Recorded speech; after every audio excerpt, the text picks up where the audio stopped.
Hi, welcome back again. So there is some transport issues in Amsterdam, so we're still waiting for a couple of people to get back, but we are going to start anyway, and then there could be some noise from the people who is joining. So I guess that's it. If you have any questions, feel free to post them in the chat. So we're gonna pass them to the speakers. So what's gonna happen the next, let's say, 1 to 2 hours? So there will be a brief introduction about Metyis. Do I pronounce the name correctly? Yes. Okay, fantastic. Then we'll start with a workshop. There will be some theoretical parts, and then there will be some, let's say, hands-on parts. So without further ado, I give the space to the first speaker. I would say if you introduce yourself. So please continue. Thank you so much. Welcome to Metyis, all the beautiful ladies. So I'll start with my introduction. So my name is Dolly. I'm one of the director at Metyis. I started my career in the field of data science around 13 to 14 years back. So yes, I started my career when the data science field didn't even exist. So I have seen this industry growing from a very, very general role to the niche role that we have been doing right now. So I've completed close to 7 years within Metyis right now. Yeah, and on a personal front, I'm a mom. I have a 2 years old daughter. So yes, I work 24 hours nowadays. So I'm here to introduce Metyis to you, but please feel free to ask any of the question or do visit our website for the new recruitments, and also if you have more questions, because I've got only 5 minutes, so I don't think I can justify Metyis within 5 minutes. So Metyis is very global, dynamic, and forward-thinking firm where we do partner with our clients. So it's very different than a typical consulting firm where we do just come in and then deliver the project. But here we sit with our partners and then try to deliver the project which creates the impact in the long term.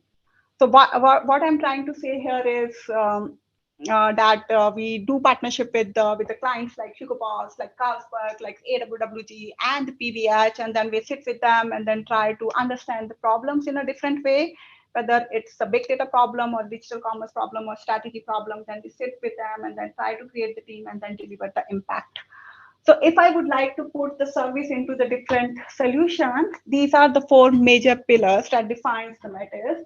One is the big data solution. Second is the digital commerce, marketing and design, and the advisory services.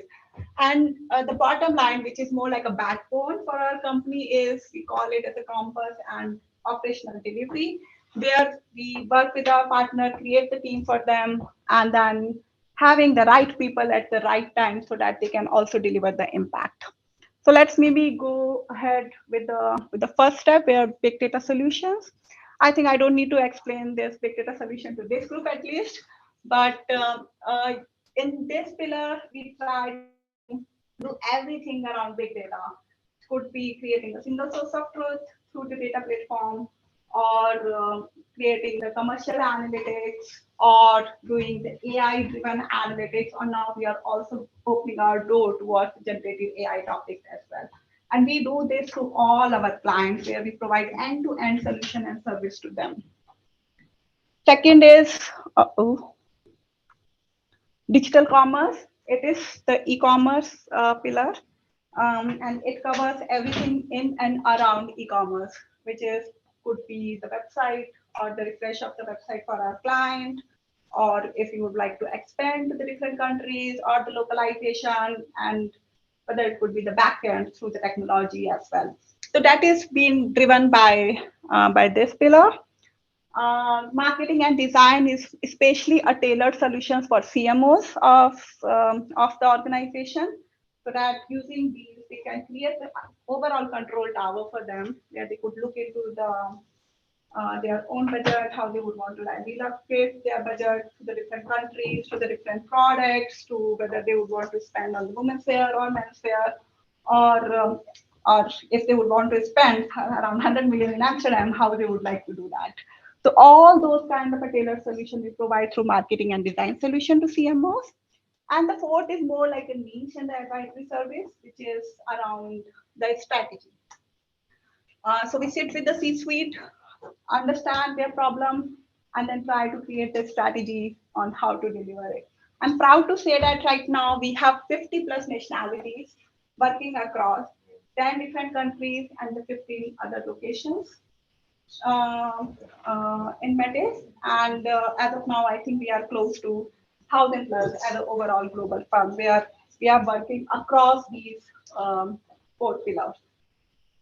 Thank you so much. So this is my time. I think I'm on time right now. Any question? Okay, thank you. And then I'll hand over to Yanett.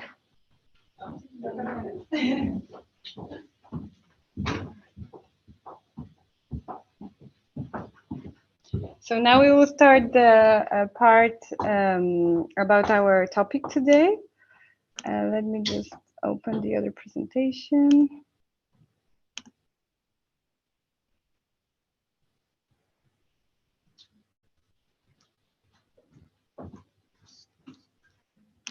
Yeah, okay.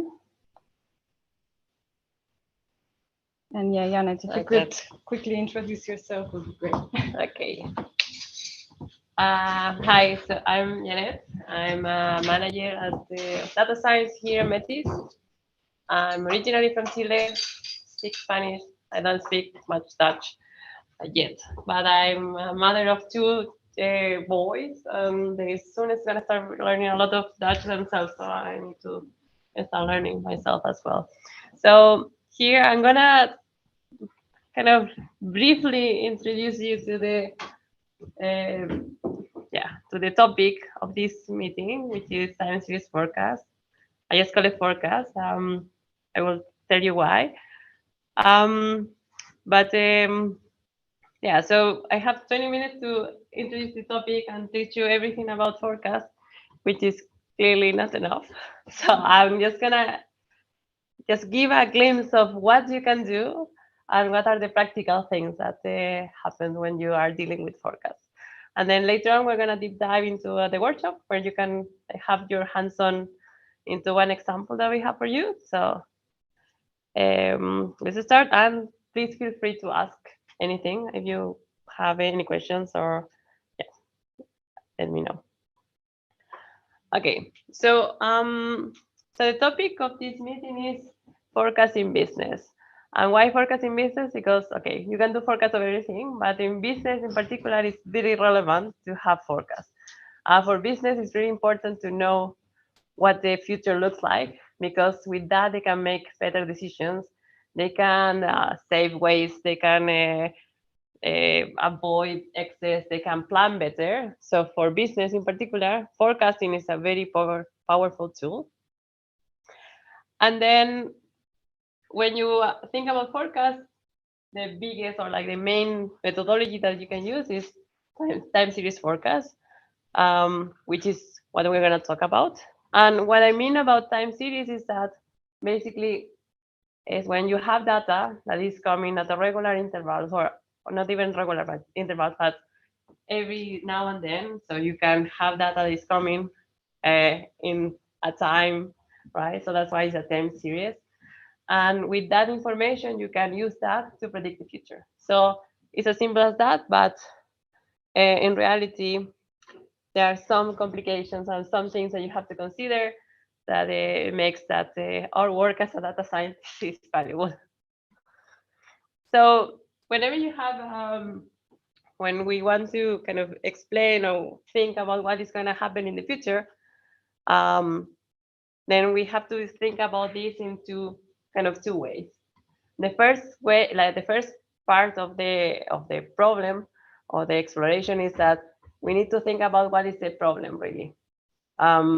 So what is the main problem that needs to be solved, right? So when you have this idea, or when you have this problem, you need to kind of really focus on what we want to achieve. And then the other thing that you have to kind of think about is how long in the future I want to have this prediction, right? Because it could be a forecast of 1 day, 1 month, 1 year, 5 years, 10 years, etc. So you need to know how long in the future is going to be relevant for your business. And then the third point that you have to consider is what is the granularity that you want to achieve, right? Because we can, for example, in a company, that the company would like to see how much bigger do they produce in the next year, right? So that's kind of like the overall picture. but they might want to see, okay, I don't want to see like all the beers. I want to know how much lager and how much IPAs are going to produce, right? So that is coming a more granularity because it's a level deep down. And then you can even want to see like how many Heinekens are going to produce in the next year, right? So that's kind of like the most granular level.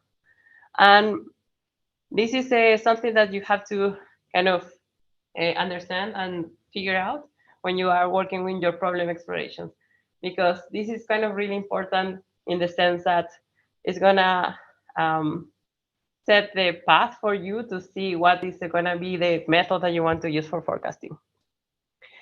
And then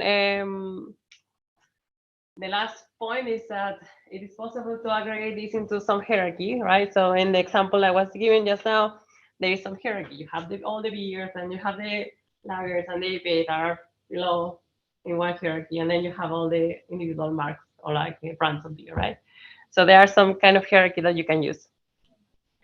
And this is a part of the problem exploration is gonna also make you think about what is the best tool to do your forecast and how you're gonna approach the problem and how you're gonna solve it. Once you know like what and how and what do you want to do in reality, then it comes with the second part of the project or problem, which is the data exploration. Here, what you have to do is to check, okay, how much data do you have, right? So if I want to know what is happening in the future, normally you will have something about your past. So you want to explore how much data you have in the past. It's really hard to predict the future without any information about the past. So normally you want to have as much data as you can in the past. A rule of thumb is to usually have 2 cycles of data for every cycle that you want to forecast. So if you want to forecast 1 year, the minimum is to have 2 years of history. Then another thing that you want to see is that if there are repeating patterns in your data. What I mean with repeating patterns is that some things are seasonal, right? So beer consumption, and I don't know if you have picked it up already, but I used to work for a project with a beer company. So beer is seasonal. A lot of people drink more beer in the summer than in winter. So you see that if you see the consumption of beer or the sales of beer from a company, you'll see that in summer you sell more beers than in winter, and that's obvious in the data. So that's kind of pattern that you want to see if you can pick up. And whenever you see a pattern, then because becomes more important how much data in the past you want to have. If you see a pattern that lasts 2 years in your data, ideally you want to see that twice to be able to pick it up in the future. So if you see a pattern of 2 years, you need to have 4 years in the past to predict your future. If you see a pattern that is a week long, then you just need 2 weeks to kind of the minimum amount of data. And then you want to see, okay, do we have outliers in the data? So outliers can be anything about just mistakes in the data itself, or like events, like for example, if you have in your company and in your company they do promotions, and then you see a big spike on data because of the promotions. That is an outlier because it's not the typical thing that you see, but it's a spike because promotions. And depending on the outliers is also kind of what you want to do with them. And there are several packages in Python that deals well with outliers and not. And then another point, what is typically called is the features creation. So basically, how can you make new data from the data that you have, right? So typically you have certain amount of data, but you might be creative and see that combining 2 things, you can create another different dimensionality into the data that you can use for forecasting. So for example, one typical thing to think about this is that if you are forecasting the prices of houses in the future, and then you have the length of the house and the width of the house, then maybe you can compute the volume of the house or the area of the house and use that instead of the length and the width, because that might be more representative for you.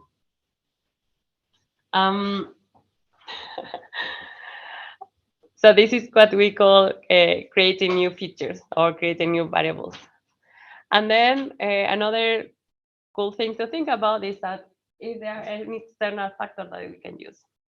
And by external factor is that maybe if you are trying to predict what is the prices of polyester, like my dress is made of polyester. Polyester is an oil-based fabric, so it's really cool because you see that whenever the oil prices are high, making fabrics made of oil is getting more expensive. So it might not be within your data set. So like if your business is a fashion company, they might not deal with oil, but intrinsically oil might be affecting their prices.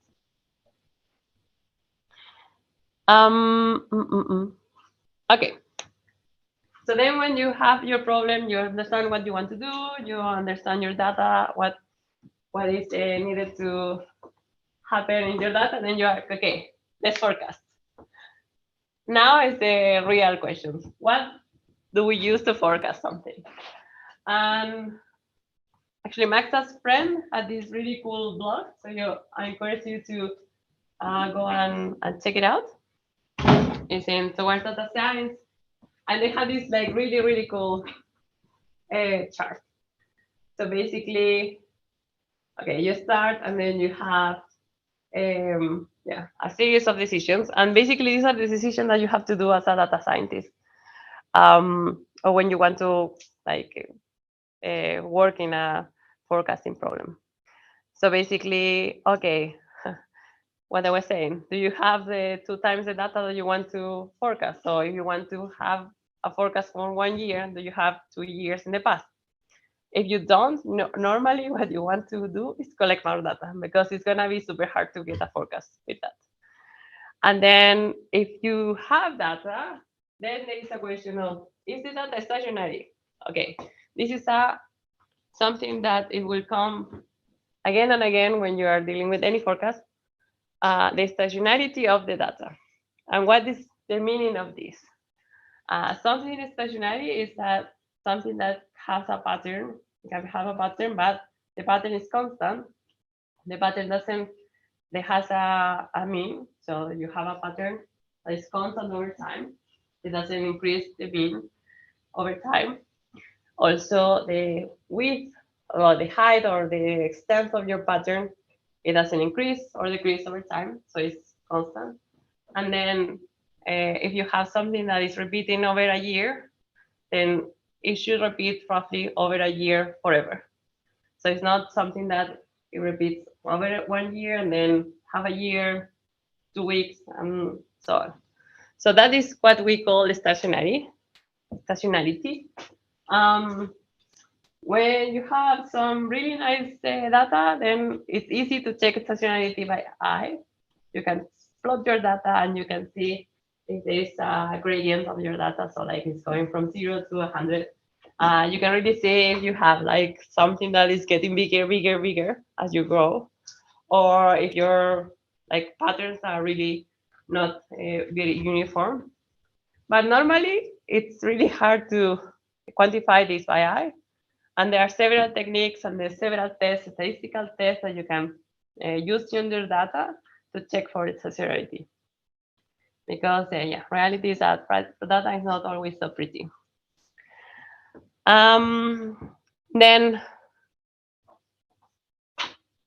if you have a data that is stationary, you can check for seasonality. This is the example I did for the beer. And if it's not, you can check if the trend is non-linear. And then if it's non-linear, you can use some packages, IVTs. You can use another, but basically here, with this nice graph, you have a very good idea of what things are possible and what things can be used with Python.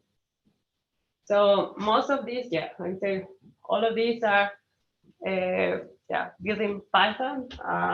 We have Prophet there, which is like the Facebook forecasting tool, which is kind of cool actually.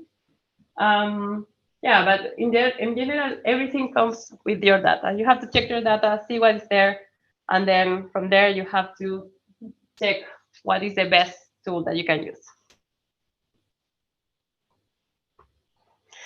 Okay, real life examples. Often life is not so easy. So often you cannot really solve a client's problem with only one forecast. Often you want to do is just to combine things, right? So here I have an example of that the client wanted to see how much investment they need to do for new clients and existing clients. But you see, like, okay, I have volume here. This is the volume of beer. And you see that it has seasonality, has a trend, etc.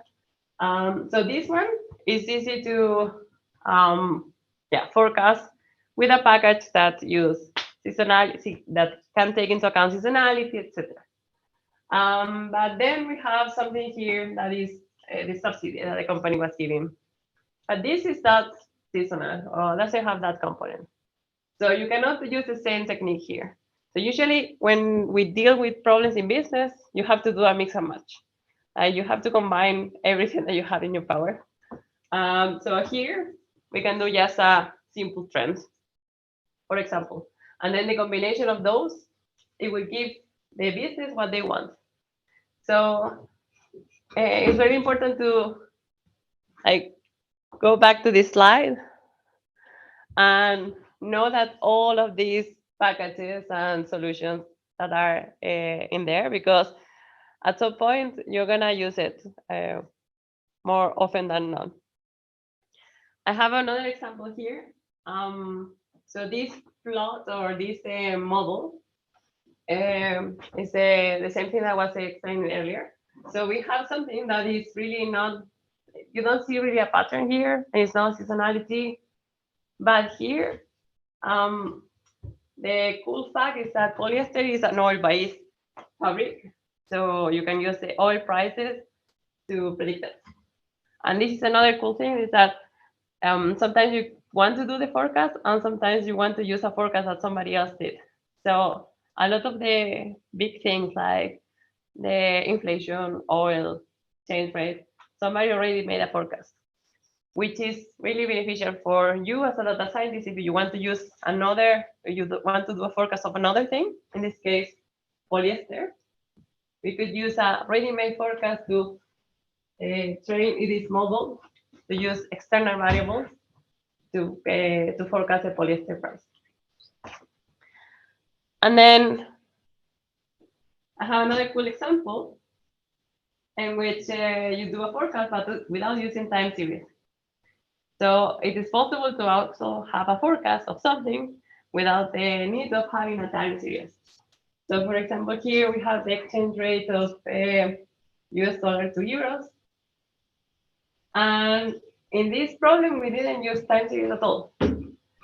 We actually use the history of the data itself, some external variables like inflation, like interest rates, other things that can be obtained from the economy, and you can do an XGBoost, which is another cool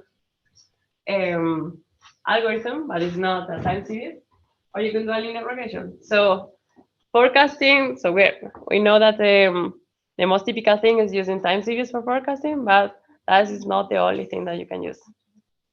Just out of curiosity, what was the most important feature in the XGBoost model?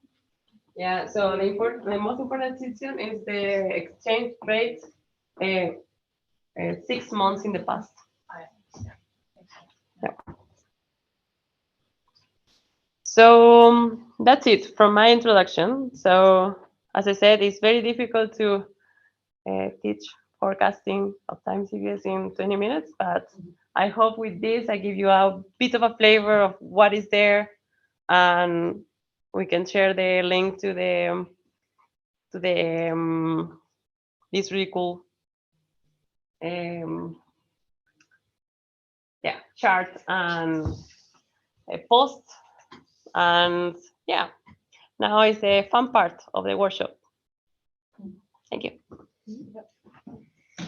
So now we'll make a 5 minutes break for everyone to go to toilet, grab a drink, and check if you're ready for the workshop, because we need you to clone the repository and install a PyCard package. So please check out if you already done that. If not, I will open the page of the repository. This is the link. So github.com/PyLadies AMS, like Amsterdam, and then the first repository there, it's time series for forecasting from September 23.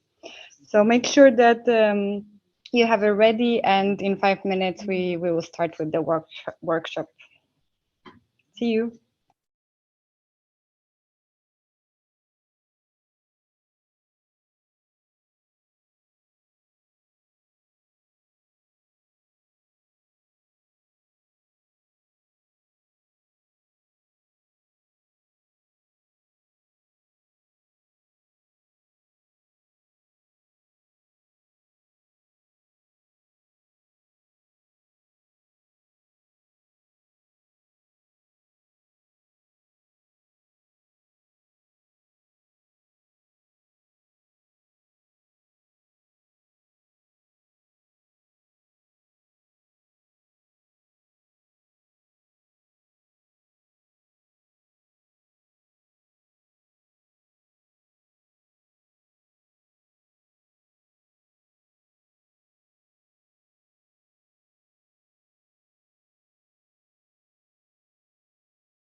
Okay, so we are back again.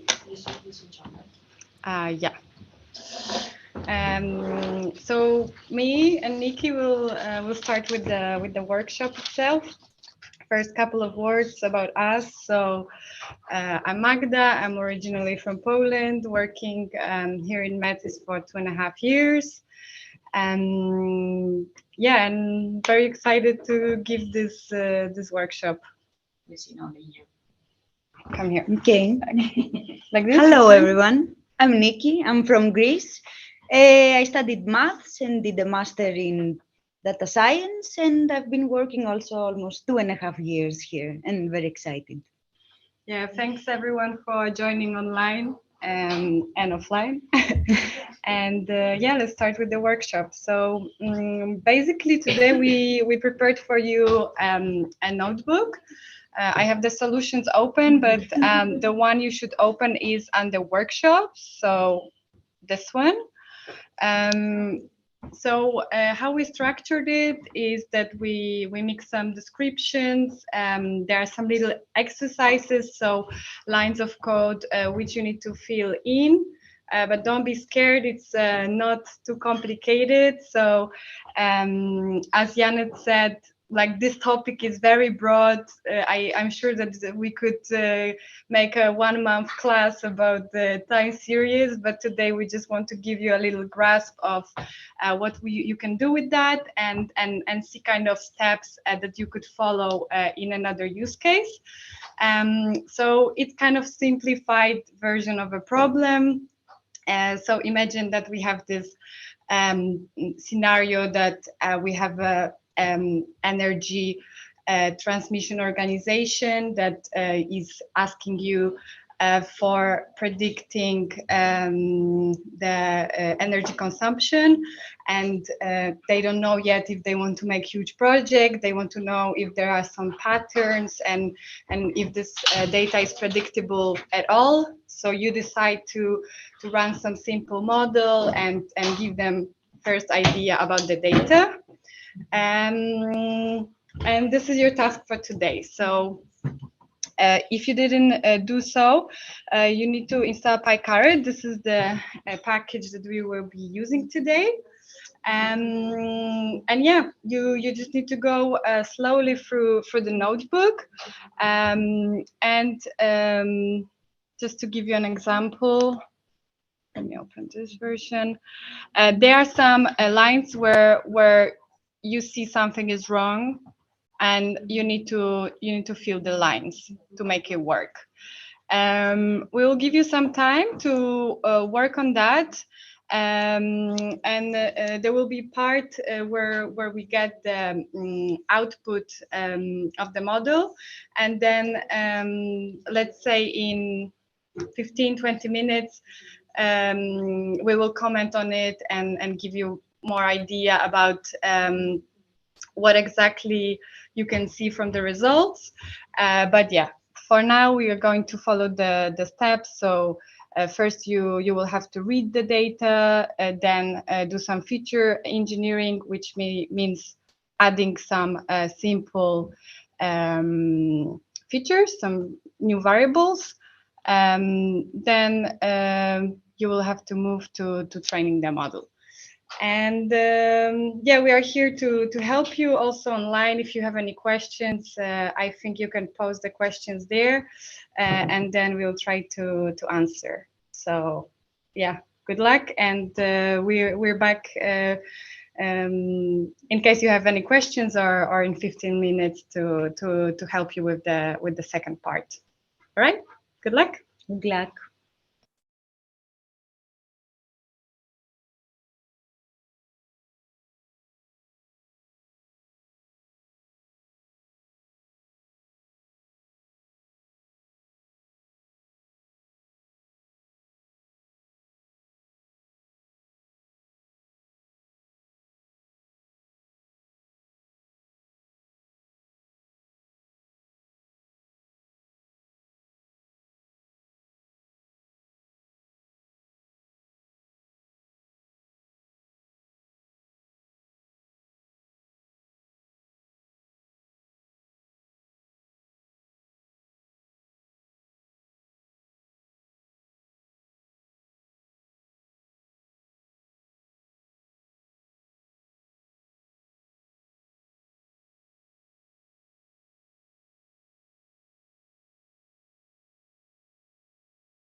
Well, let's have 5 more minutes and then we come back to the notebook.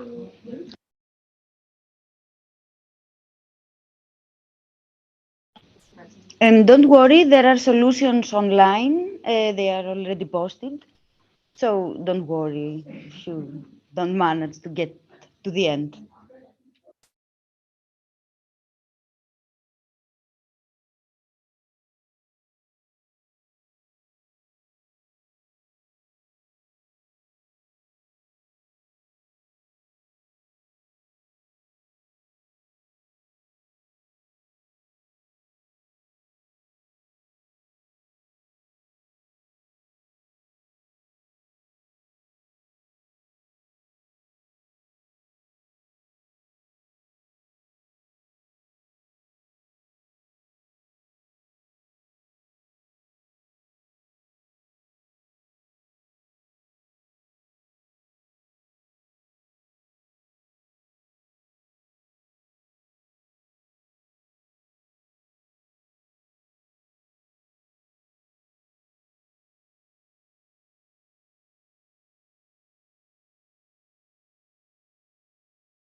All right, so 2 more minutes, and we're going to walk you through the first part of the notebook. In case you have any doubts, we will try to explain a bit the steps.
So what is PyCaret? PyCaret is an easy library. It's a machine learning library. It's very easy. It's plug and play. And it has many automatic procedures, like it does data preparation, it does modeling, hyperparameter optimization. You can choose and compare between models, evaluate them, and even log them if you need it.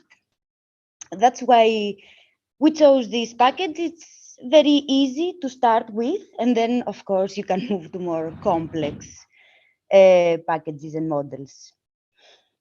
What we are doing here is reading the data frame, and we are printing the head. We can see that we have hourly consumption of energy. And here we specify the columns that we want in order to make the code a bit more reproducible and not write all the time, daytime, and the weird name of the target. The first step is always to do some pre-processing. We transform the column, the date column, to datetime, which is a very common data type. I think we all use it. And the target variable, we make it float.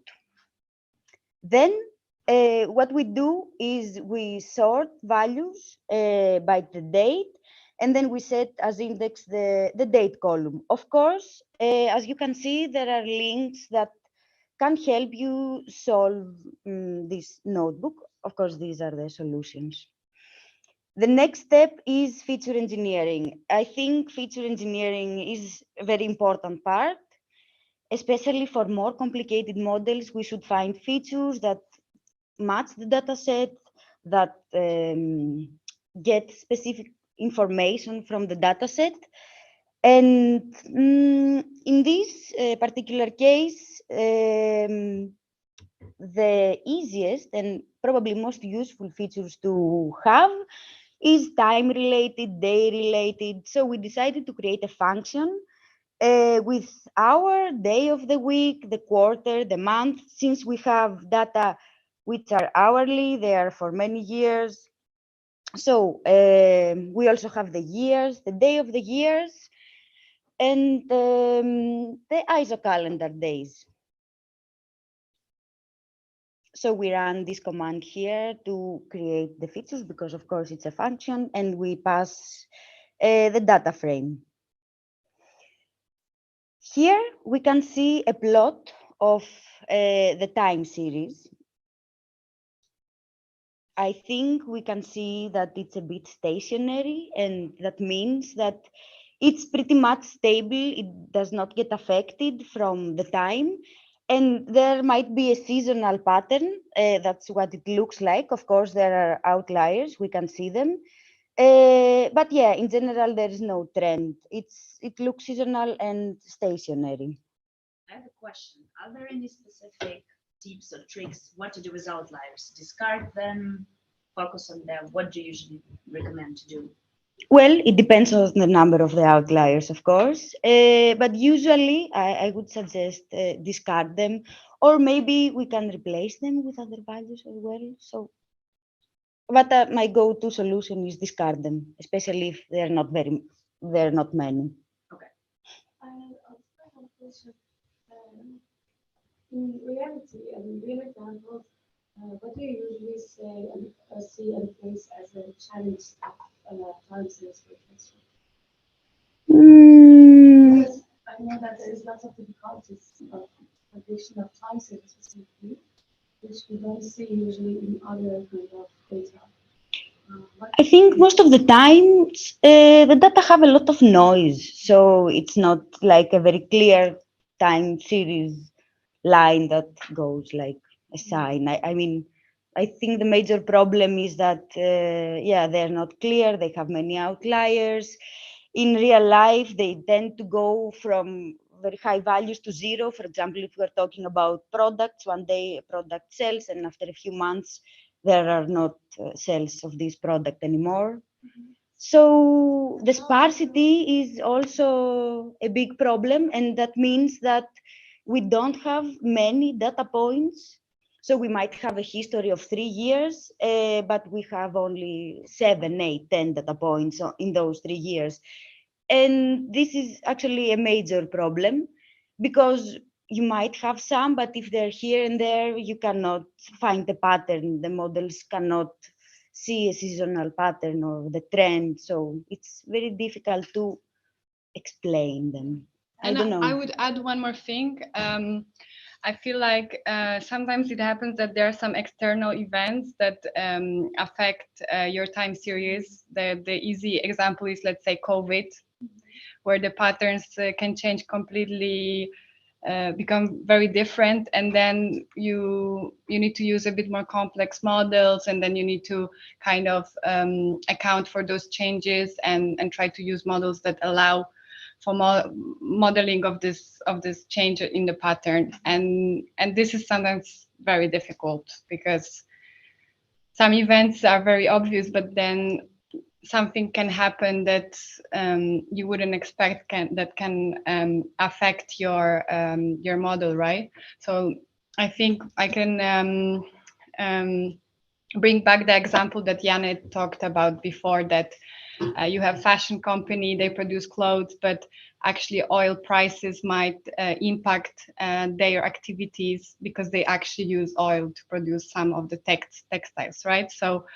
it's not only about being really good data scientists. Sometimes you need to think a bit beyond that and think what can actually impact the data that you see in your plot or whatever, right? Like there are so many things that can impact this data, and yeah, I think the most difficult part is to find exactly what can impact, what could be help predicting whatever you're trying to predict, right?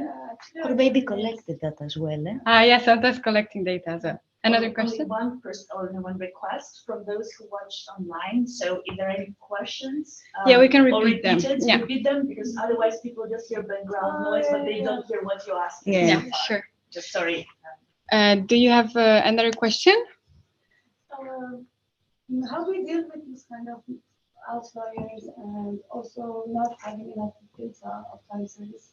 So the question was, how do we deal with having outliers or not enough data to predict? So maybe I can just address the second one. As we mentioned before, sometimes you just need to wait longer to collect the data. Well, there are many techniques that you can double the data, take the mean. But this is manipulating the data, right? That's so data manipulation. It might not give the desired result, right? So and specifically for missing values. Sorry? Because tracking data can help for training data. Again, sorry, I cannot hear you. Using the method of bootstrapping maybe help that you would have a better evaluation. I think it depends always on the case and so the suggestion was using bootstrapping. I think with bootstrapping you need even more data, so it wouldn't be exactly the solution. Yes, I think one thing that we also quite often do, like example about given products, and you only like sold very few cases. Like sometimes you also do a different market data. So maybe not enough data available on the product level, but maybe if you collect data from the products together that belong to the same category, you might create more data, and on that level you're able to maybe create a variable forecast. So the suggestion was to join data of similar things depending on what type of data we have. But again, it depends, I think, on the case. Of course, this is a solution when we sell items, for example, and we have similar items, but that's not always the case. You cannot always do that. It depends on what you want to forecast and what type of data you have, and if you can do that. Yeah. I mean, every case is totally different, unfortunately. I also had a suggestion, I think, for the other questions you asked. For example, now we're in a forecast and with profits on Facebook, and there you can put in custom holidays. For example, I'm doing it for a client in Turkey, and there was a huge earthquake beginning of this year, so this really impacted sales. So what I'm doing right now is that I'm adding like this earthquake as a custom holiday to that to the time series, such that it will take the effect from that particular event compared to like the patterns that it sees in the data, and then you just predict that it will never happen again in the future. But then you do have that bit isolated effect of that day that does not affect the rest of your forecast, for example. Could we do a quick recap of this? What was being said to regulate?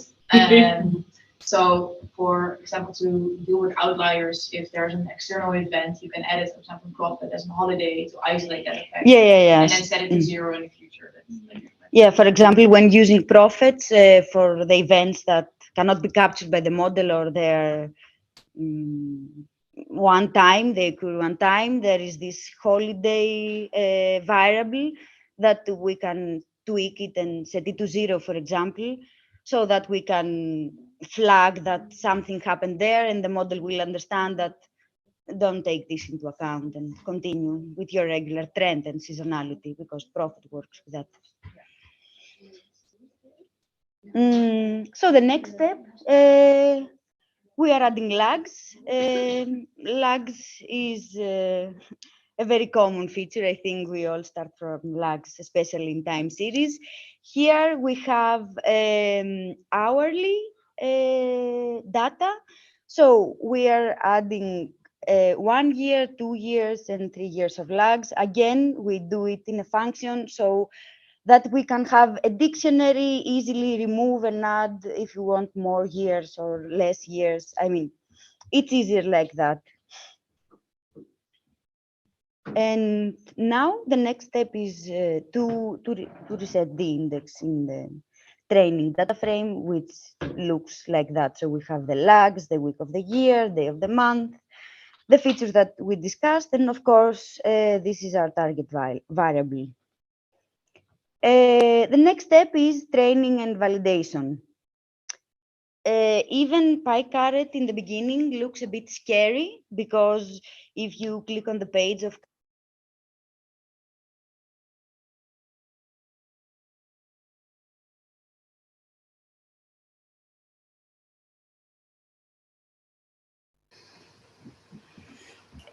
so I was saying, even intimidate, actually very easy. It has many variables. You can start with just a few, 1, 2, 3, doesn't matter, and then you can keep adding depending on what you need. But the first step here is to take the list of the features and then drop the target variable. We want it like that because we are going to use it for the model setup. So to define what we want for from PyCaret. The next step is fault strategy. An important thing here is that for time series, it is a bit, it's better, it's the best, not to shuffle when we want to do hyperparameter optimization or we want to use a fault strategy. Because there are consecutive data points, we don't want to shuffle. So we don't want one data point to be from last year and the next data point to be from this year. So we are using the time series split from sklearn to split the data. In this case, we have 5 splits and gap of a day, because 24 is the hours of the day. I guess this is the most important step, because the problem number 1 for those who start working with time series is splitting. They do just like regular second-order split, which shuffle the data, and you get data leakage. Yeah, of course. So this is the, let's say, the biggest mistake that a lot of people who start working with time series are doing. Just to be aware of that. It's very important, because how actually it works, there are many strategies, but this one, we take a proportion of the data, and then we keep increasing. So we keep adding more data points instead of taking random data points and add them. Sorry, we will try to charge the laptop again. There might be black screen, one moment. It's working, perfect.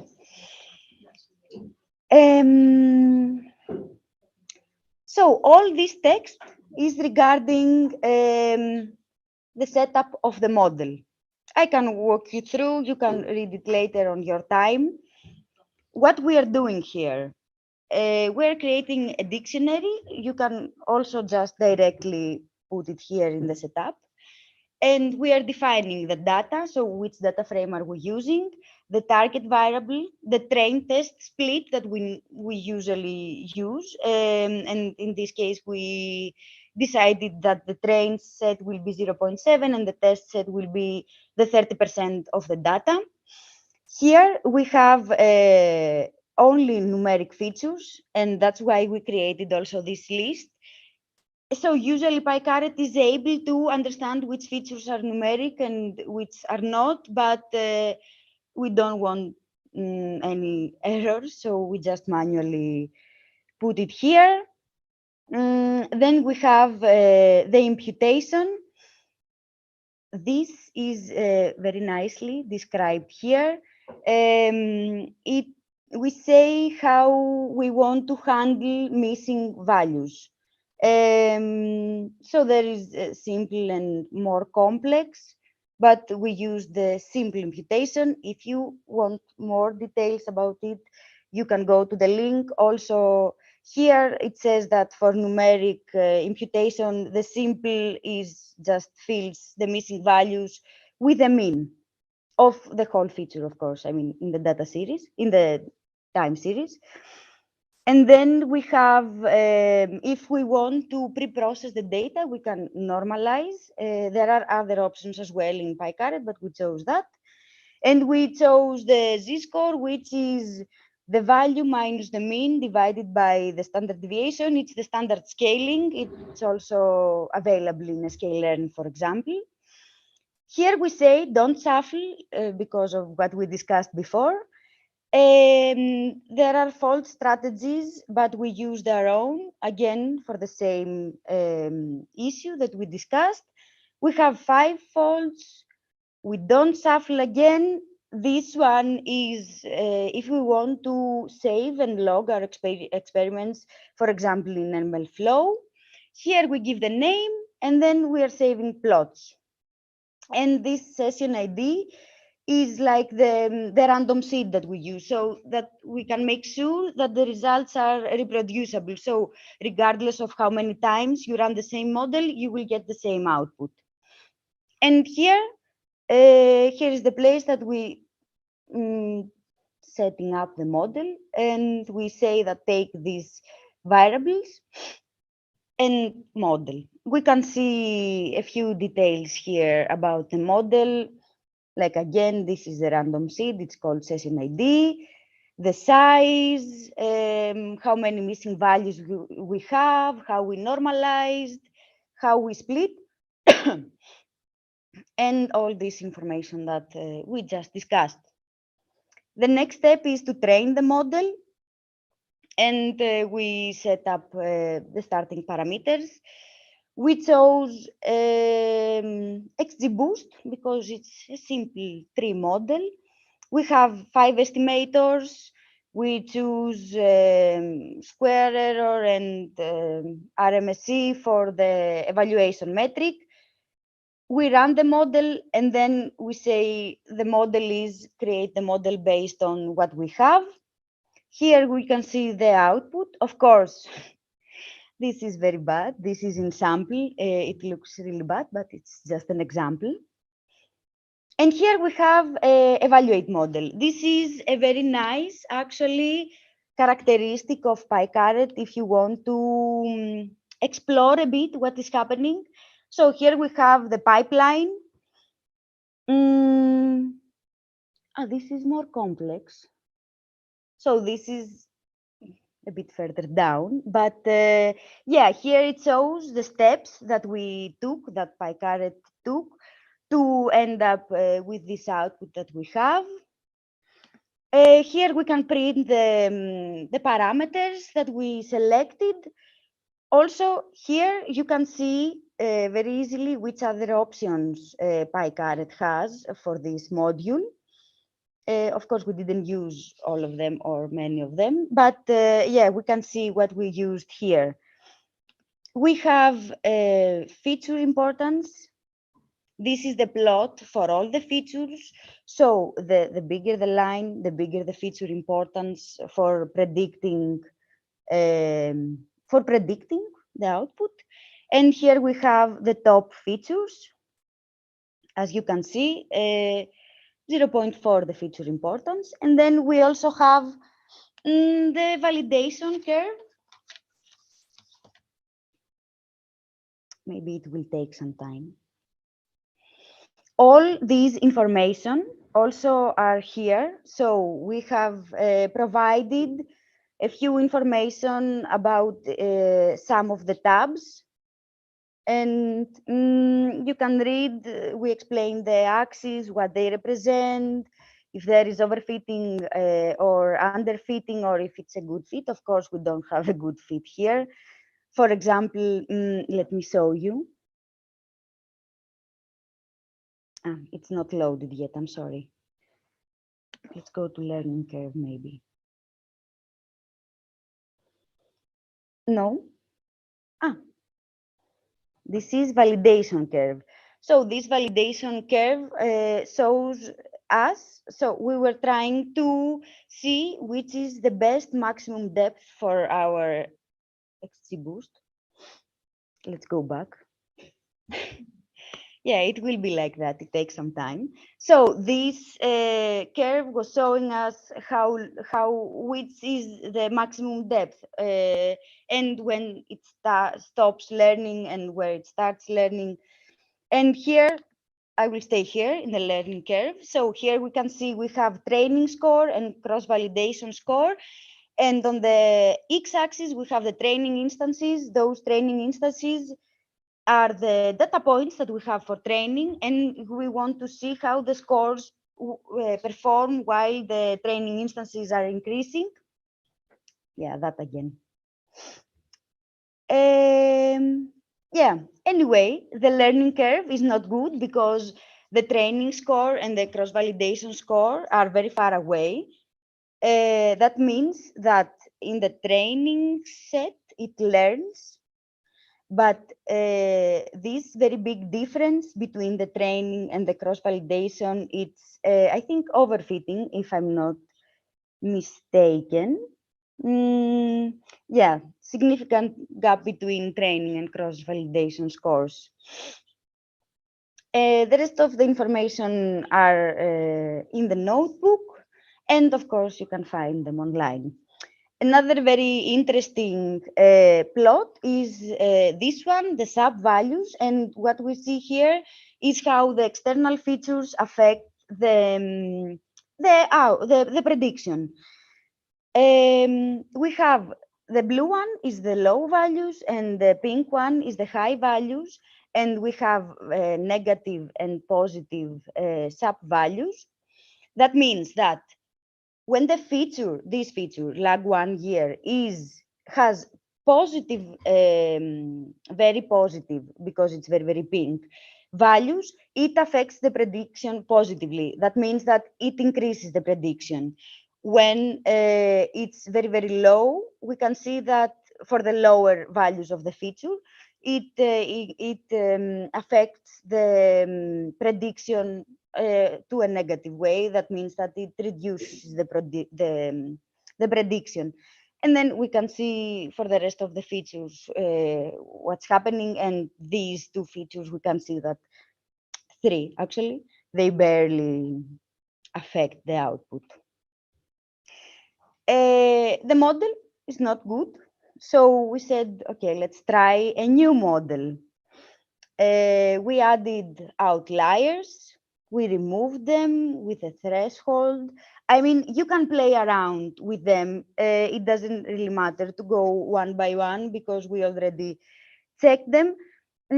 Just one note here, the pipeline that we saw in the previous graph, it's referring to these parameters because we had already run the notebook. So if you want to do it properly, you can just run first the simple model, see that the pipeline is very, very simple.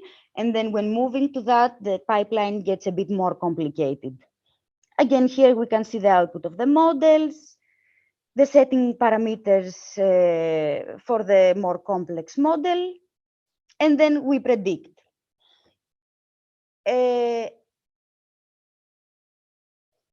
Now we, sorry. I think we will stop in here just because of time. But basically, the next steps is model tuning, and we added again some links and descriptions. So if you're interested how you could further improve the model, you can go through it in your own pace, check out the content that we prepared for you.